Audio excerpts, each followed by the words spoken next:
Hi guys, it's the Everyday Vegan here, and I'm making something very exciting today, which is pizza! I'm making vegan pizza, and I want to show you all the ingredients first. So of course we're starting off with the pizza base. It's very complicated, in my opinion anyway, to make the pizza base from scratch. So I bought some, and this is actually vegan, as you can see there. There's nothing non-vegan on there, which is quite nice. And I'll show you all the other stuff, and of course this is all to taste. I'm actually going to try and make some pizza sauce to put on there as a base, as pictured there. And for that I need the tomato puree, I need all the spices over here, I need some garlic, which is just here, and yeah, I need some other bits and pieces anyway. And then we've got the topping, of course. So I've got olives, because I'm a big fan of olives. I've got also sun-dried tomatoes here, which are in oil actually, so I want to use that later on. Some mushrooms, which I really love. I'm going to use up the rest of my tofu sausages here, because I do love a good sausage pizza, which is quite nice. Some onions on there, of course, and really nice cheese, lots of it, of course. And then some fresh basil, which is over here.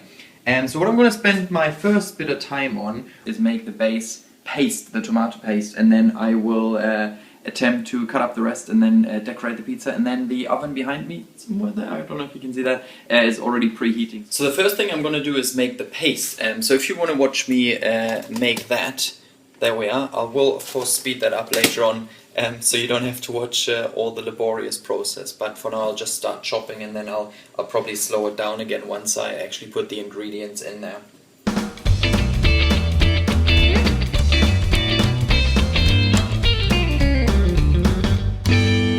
So here I am again. I've now chopped my garlic, if you want to have a look down here.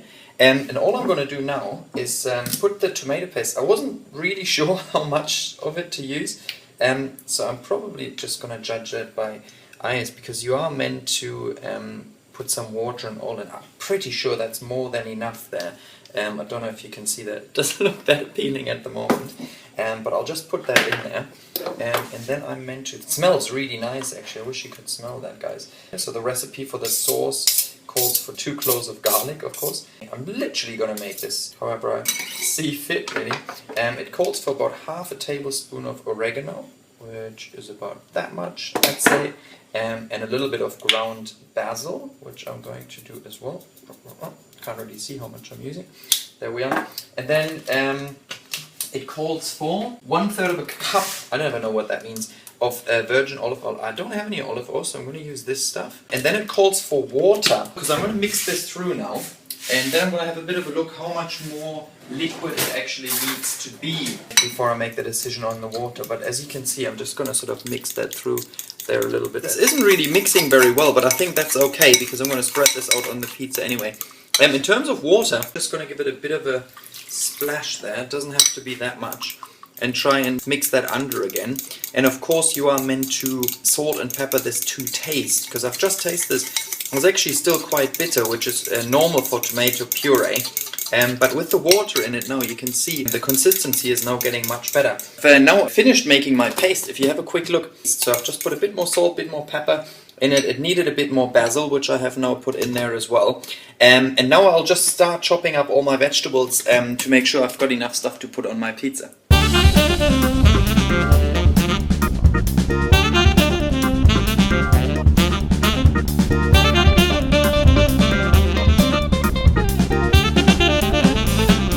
With sun-dried tomatoes, it's interesting, because I do like using both, so regular tomatoes and sun-dried tomatoes, because they do have a very different smell and very different taste actually, which I both enjoy.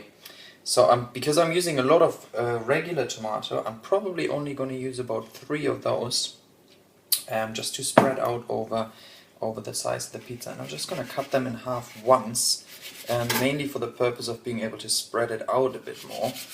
With olives, it's much the same. I mean, I do like olives a lot. Get pitted olives, of course, because it's much easier to cut them. For pizza, traditionally you use black olives, but I do like the taste of green olives as well. So each to their own, I say, in that case.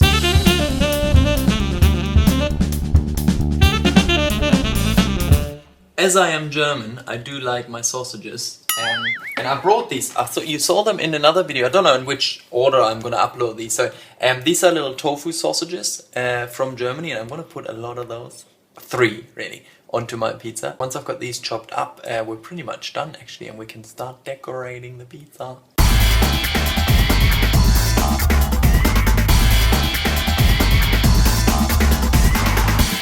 Just to complete my little board, I'm going to pick myself some nice big basil leaves. You don't want to overpower it with the basil taste as well, because even the smell is quite overpowering already. More is less, less is more in this case. And the rest I'm going to keep in water, because I do actually keep for a few days, which is quite nice. Now what I'm going to do, my topping, as I said earlier, is actually ready. It's still very yummy.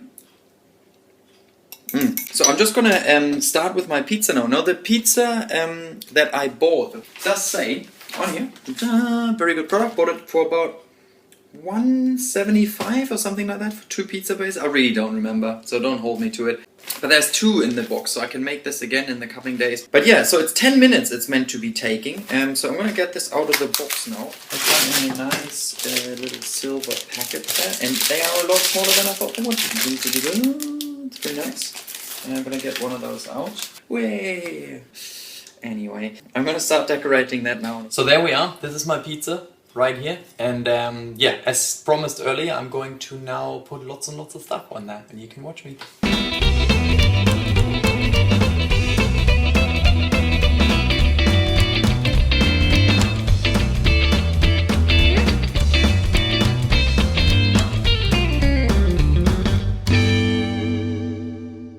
As you can see, I've got a massively tiny pizza with a lot of topping on it. So all I've got left to do now is put the cheese on.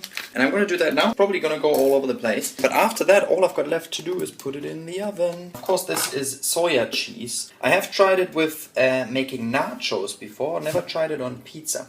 So hopefully this will actually work. Ouch, that hurt. I am going to put a lot of cheese over this. The thing with pizza, of course, is it's very much personal taste, isn't it? So if some of you think, oh my god, how can you mix those things on a pizza?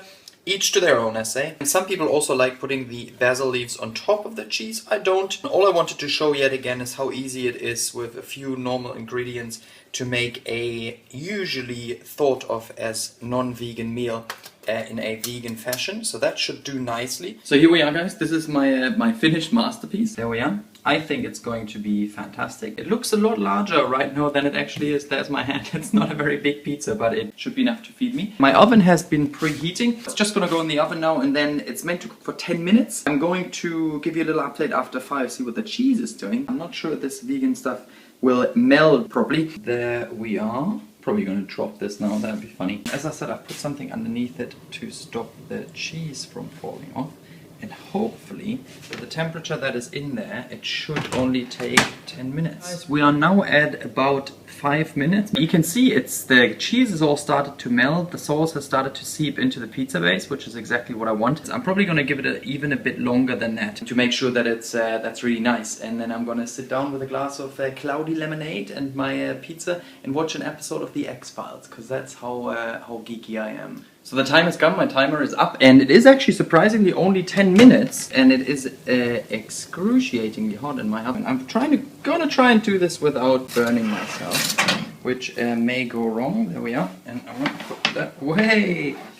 Almost like a professional. And what I have decided in my ultimate wisdom is I'm going to put more cheese on there. And how can you not like more cheese? So there we are, ladies and gentlemen. This is my pizza. I'm trying to be artistic like Matt. It's really nice. I'm going to bank on the fact that it is still very hot, so that hopefully the rest of the cheese melts. I'm very happy with it. Let me know if you try this out, how it goes for you. Probably don't put as many ingredients on there as I did. As always, please subscribe. Thank you to all the guys that are already subscribed, especially from around the world. There's people from Japan now, which is crazy. Konnichiwa. And also, follow me on Twitter if you like. There's always like little pictures that I put up from stuff that I don't actually film, which might be interesting to some of you. And please get in touch. I'd love to hear from you guys and get your experiences or ideas or criticism. Sometimes people tell me that I'm an idiot, which is not a bad thing necessarily, because I am also pretty new to this whole vegan thing. So please share your thoughts with me, and I hope I see you in the next episode. Bye bye. Oh, and one more thing. It's really delicious.